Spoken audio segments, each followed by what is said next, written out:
On a freezing November night in 1974, a woman walked into the Derry police station, drenched in rain, and confessed to witnessing a murder that hadn't even been reported yet. She gave the victim's name, the weapon, and the exact coordinates of the body. But when the officers turned to grab a statement form, the chair was empty. And the woman? Security cameras showed she never actually walked through the front door. Derry, New Hampshire, was the kind of town where nothing ever happens until it did. The woman identified herself as Elena Vance. She was calm, precise, and looked terrified.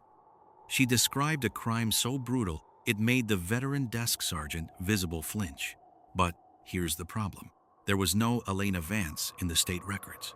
No birth certificate, no driver's license. It was as if a ghost had walked in to report a killing. The police, thinking it was a prank, almost ignored it, until the coordinates she gave led them to an abandoned quarry 3 miles outside of town.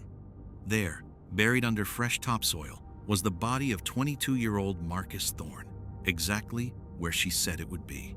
The cause of death? A heavy-duty industrial cable. Exactly what she described. Panic hit the department. How did a woman who doesn't exist know the details of a murder that had happened less than 4 hours prior?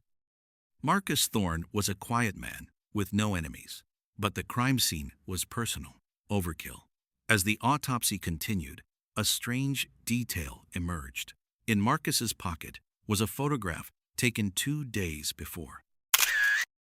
It showed him at a diner, sitting across from the very woman who walked into the police station to report his death. Detectives tracked the diner. The waitress remembered them. She said they didn't speak a word for an hour, but forensics hit a wall that defied logic. The photo was from 1974, but the woman's coat? It wouldn't be manufactured until 1992. Then, the fingerprints from the station came back. They belonged to a girl who had died in a house fire in 1950. This wasn't a standard hit and run or a crime of passion. The ghost witnesses phenomenon suggests a crisis apparition, but with a twist. Usually, these witnesses want justice. But Elena Vance provided just enough information to find the body, but never enough to find the killer. Was she a witness, or was she the killer's conscience manifested? Psychologically, the town began to fracture. People started reporting seeing her in their own mirrors. The Vance effect became a local hysteria. In 2004, 30 years after the murder, a construction crew demolished the old police station. Behind the brickwork of the very wall where the ghost witnesses had sat in 1974, they found something, a small, airtight lead box.